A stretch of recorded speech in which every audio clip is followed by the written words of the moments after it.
दोस्तों नमस्कार, आप देख रहे हैं द दस्तक 24।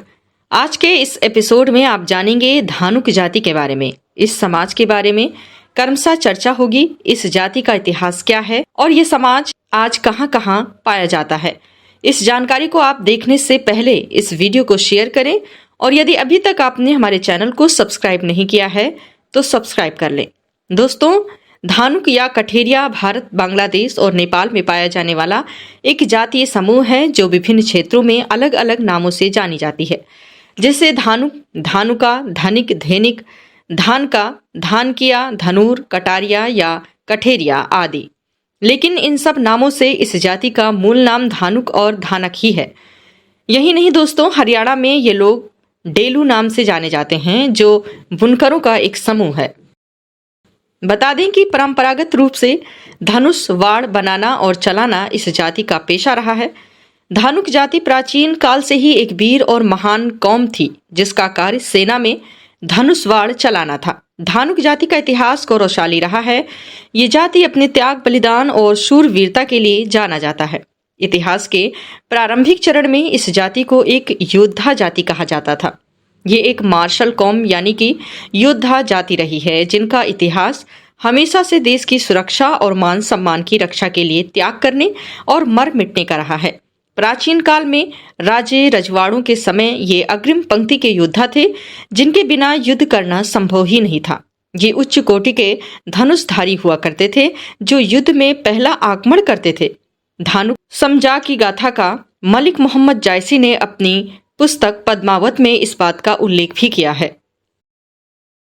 दोस्तों, मध्यकाल में इस जाति ने मुगलों के खिलाफ युद्ध में राजपूत राजाओं का साथ दिया था। राजपूत राजाओं के पराजय और समय के साथ धनुष वाड़ की उपयोगिता खत्म होने से धनुषधारी होना इनका पारंपरिक पेशा नहीं रहा और इन्हें गुमनामी का जीवन जीना पड़ा। इन्हें अपना पारंपरिक काम छोड़ना पड़ा और जीवन यापन के लिए छोटे मोटे कार्यों को अपनाना पड़ा, जिससे ये सामाजिक सोपान में नीचे जाते रहे। इतिहास में देखा जाए तो दोस्तों, धानुक समाज के लोग पन्ना धाय को अपना आदर्श मानते हैं, जिन्होंने अपने बेटे चंदन का बलिदान देकर मेवाड़ राजवंश की रक्षा की थी। कर्तव्य परायणता और त्याग के लिए मेवाड़ के इतिहास में पन्ना धाय का नाम उतने ही आदर, सम्मान और गौरव के साथ लिया जाता है जितना महाराणा प्रताप का। वहीं आजादी की लड़ाई में इस समाज का अहम योगदान रहा है। बंगाल विभाजन के बाद देश के स्वतंत्रता संग्राम में फांसी को गले लगाने वाले बिहार के प्रथम रामफल मंडल ही हैं जिन्होंने 24 अगस्त 1942 ईस्वी में अंग्रेज सरकार के वरीय पुलिस पदाधिकारियों को मौत के घाट उतारकर आजादी का शंखनाद किया था। हत्या के आरोप में उन्हें 23 अगस्त 1943 को भागलपुर सेंट्रल जेल में फांसी दे दी गई। दोस्तों, बिहार, झारखंड और पश्चिम बंगाल में इस जाति को अन्य पिछड़ा वर्ग के रूप में सूचीबद्ध किया गया है। अन्य राज्यों जैसे उत्तर प्रदेश, हरियाणा, मध्य प्रदेश, गुजरात, दिल्ली आदि में इन्हें अनुसूचित जाति के रूप में वर्गीकृत किया गया है। इस जाति के लोग भारत, नेपाल, बांग्लादेश और पाकिस्तान में निवास करते हैं। भारत और नेपाल में इस जाति के लोग अधिक संख्या में पाए जाते हैं। बिहार में इस जाति की अच्छी खासी आबादी है।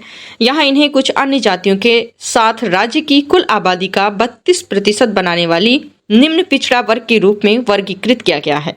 वहीं साल 2011 की जनगणना में उत्तर प्रदेश और दिल्ली में इनकी आबादी के अनुसार 6,51,355 और 76,815 पाई गई थी।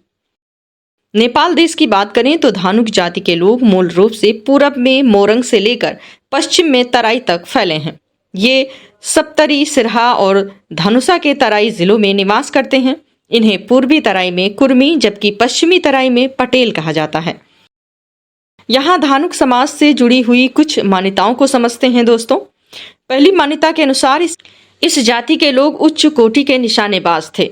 पुराने समय में राजा महाराजाओं के काल में ये अग्रिम पंक्ति के धनुर्धर हुआ करते थे जो युद्ध में सबसे पहला आक्रमण करते थे।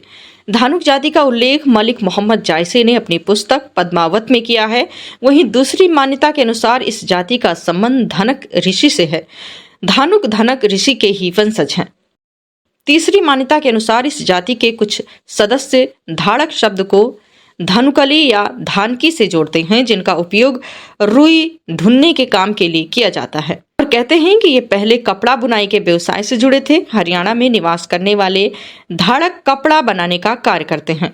इस जाति के लोग कबीर दास को अपना सदगुरु मानते हैं और कबीर पंथी के नाम से भी जाने जाते हैं। ये भी कहा जाता है कि यह समाज पारंपरिक रूप से बांस की टोकरी बनाने का कार्य किया करता था। दोस्तों, कुछ स्रोतों के अनुसार इस समाज की जड़ें राजस्थान में हैं और इनके रीति रिवाजों और परंपराओं पर राजपूत समाज का प्रभाव है। साथ ही ये दावा भी किया जाता है कि राजस्थान में उनके पूर्वज बांस से धनुष बाण और टोकरियां बनाने का काम किया करते थे। जीवन यापन के लिए ये लघु वन उत्पादों पर निर्भर थे, लेकिन जंगलों के व्यापक कटाई के बाद उन्हें रोजगार के अन्य विकल्पों की तलाश में स्थानांतरित होना पड़ा। दूसरे राज्यों में जाकर ये अनाज मंडियों में धान की सफाई का काम करने लगे। संभवतः इसी के बाद से इनका नाम धानुक पड़ा। समय के साथ इस समुदाय में व्यावसायिक विविधता आई और ये जलवाहक, संगीतकार, रखवाली, चरवाहा, शिकारी, बुनकर और खेतीहर मजदूर आदि के रूप में काम करने लगे। आज इस समाज के लोग बड़े बड़े प्रतिष्ठित सरकारी पदों पर हैं, सरकार में सांसद और विधायक भी हैं। ऐसे समाज को अपने इतिहास पर गर्व करना चाहिए। उम्मीद करते हैं ये रिपोर्ट आपको पसंद आई होगी। इसे आप शेयर अवश्य करें। अन्य खबरों और रिपोर्ट के लिए आप बने रहें हमारे साथ। नमस्कार।